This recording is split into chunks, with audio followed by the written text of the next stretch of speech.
หนุ่มลาวออกมาเตือนสติสาวลาวที่ทำตัวน่าสงสารแล้วขอเงินจากคนไทยหมดไปหลายแสนบาทแต่ยังทำอยู่คนมื้อนี้ก็เป็นวันที่7 พฤษภาอากาศอยู่ทางบ้านฝนกับฝนตกมื้อนี้ทุกคนเลิกงานแล้วตอนนี้ก็11:30 นาทีเนาะเลิกงานไปที่เรียบร้อยมื้อนี้อยากออกมาเตือนสาวลาวนะทุกคนสาวลาวบางคนนะอันนี้คือสาวลาวบางคนเด้อที่มาอาศัยอยู่ในประเทศไทยเนาะก็อยากมาเตือนด้วยความหวังดีว่าง่ายซะคือเวลามีผู้สนับสนุนหรือว่ามีผู้ให้เงินแบบส่งเสียว่าง่ายซะมีผู้ส่งเสียก็อย่าเห็นแก่เงินเกินไปเนาะจนแบบว่าลืมหมู่ลืมคู่ตัดหมู่ตัดคู่ตัดพี่ตัดน้องอย่าเห็นแก่ได้เกินไปอย่าให้กิเลสตัณหาเนี่ยแบบมาครอบงำเกินไปเนาะหมู่ก็คือหมู่เอ้ยน้องก็คือเอ้ยน้องอันนี้ก็มีหางเสียงมาแว่วๆเนาะทุกคนมีหางเสียงมาแว่วๆว่าคือเงินที่เขาสนับสนุนนี่คือหลายแสนแล้วล่ะหลายแสนว่าง่ายซะแต่ว่าคือญาติพี่น้องเขาบอกให้เตือนสติแน่แต่ว่าคือบ่อยากเอ่ยชื่อนะทุกคนคือบ่อยากเอ่ยชื่ออยากให้แบบว่าเอ้ยน้องเขาแจ้งความเองดีกว่าเนาะคือพวกเฮานี่ทีมงานของพวกเฮานี่คือยังบ่อยากสอนเรื่องนี้แต่ว่าอยากออกมาเตือนซื่อๆเนาะอย่าเห็นแก่ได้เกินไปว่าง่ายซะอย่าให้กิเลสนี่มาครอบงำเจ้าของเกินไปเขาให้กะให้เอาเขาพอประมาณบ่แม่นเขาให้แล้วสิอยากโลภมากโลภาเขาอีกเนาะเห็นเขาให้แล้วสิแม่นสิอยากขอของเขาตลอดเอาความหนาสงสารเขาไปเพื่ออยากได้เงินกับเขาจนตัดเพื่อนตัดพี่ตัดน้องตัดคนที่ย่างเคียงคู่มานำกันนี่นะเพราะเห็นแก่เงินเพราะเห็นแก่ผลประโยชน์เนาะอันนี้ว่าเฉพาะคนลาวบางคนแต่สาวลาวบางคนที่มาอาศัยอยู่ในประเทศไทยว่าง่ายซะที่มาอาศัยอยู่ในประเทศไทยเอาความสงสารของตัวเอง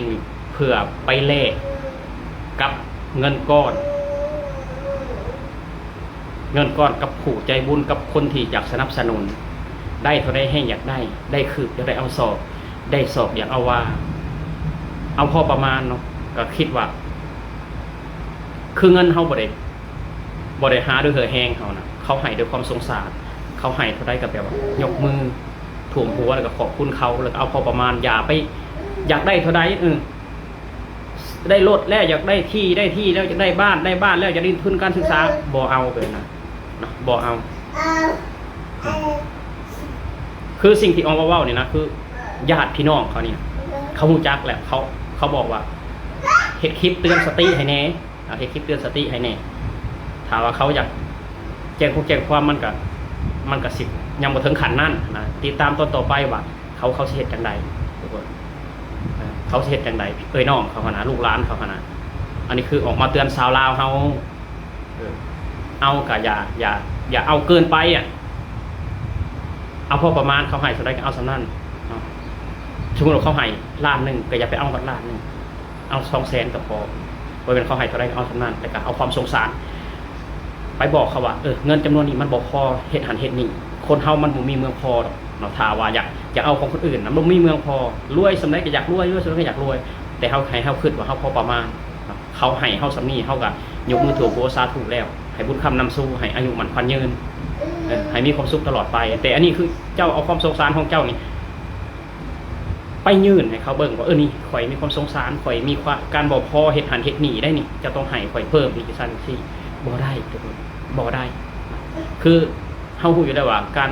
ที่เฮาจะได้เงินมาก้อนนึงนี่เขาก็ใช้แบบว่าความมานะอดทนของเขาเพื่อจะได้เงินก้อนมา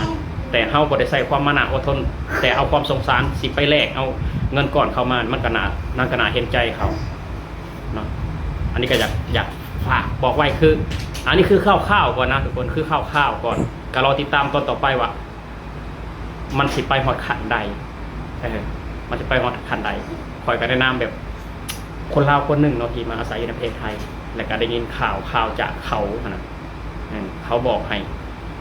เขาบอกให้ออกซื้อด้วยเลยแหละแต่ข่อยคือบอกออกเนาะเพราะว่าถาวน้องเขาแจ้งความแจ้งยังละสิออกซื้อให้ฟังนะแต่ตอนนี้คือข่าวๆสะก่อน สวัสดีครับพี่ๆทุกคนครับมาจัดได้ดูคลิปไปนะครับก็เป็นคลิปของทางเป่าต้นเนาะก็ขออนุญาตด้วยทางพี่ชายครับ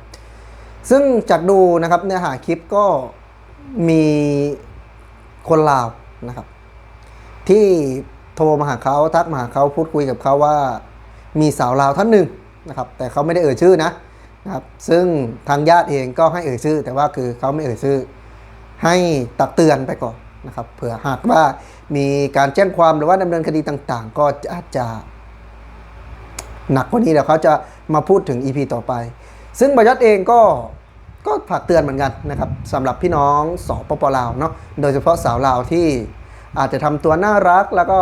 น่าสงสารนะครับและอยากได้ค่าเทอมหรือว่าเสียค่าเทอมอะไรต่างๆก็ว่ากันไปแต่จากสิ่งที่บรรยัตได้ดูนะครับมันเหมือนกับว่าเขาให้นะครับแล้วเราอยากได้เกินนะครับซึ่งบางทีนะครับไม่อาจจะไม่ได้มีความสัมพันธ์ทางชู้สาวนะครับบางเคสนะ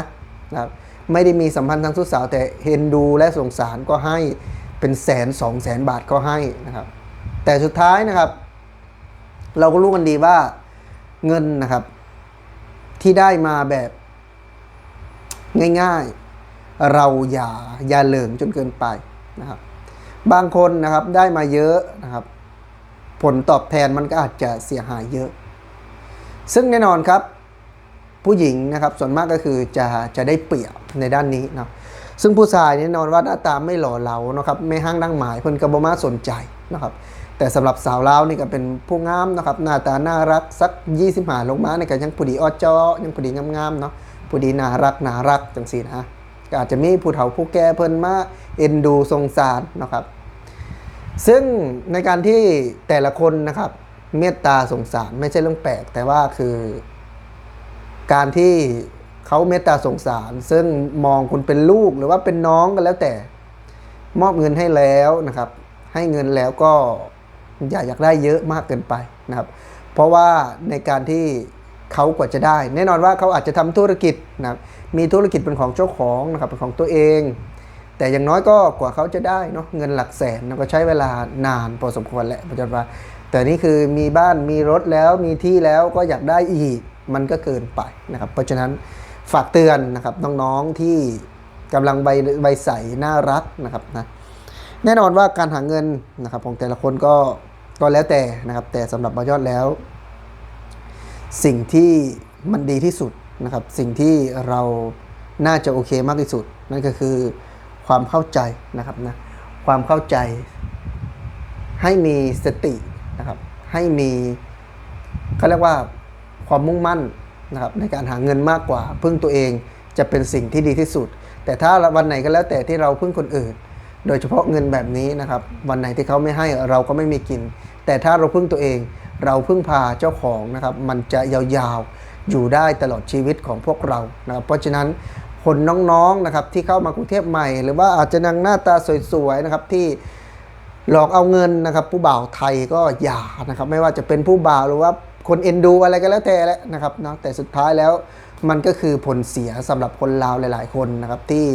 เขาอาจจะไม่ได้ทำตัวเสริมเสียแต่ว่ารักกับผู้บ่าวไทยจริงๆมันก็อาจจะเกิดให้สิ่งที่ตามมานั่นคือผลระแวงว่าสาวลาวเขาเรียกว่าสาวลาวรักชอบขโมยเงินผู้บ่าวไทย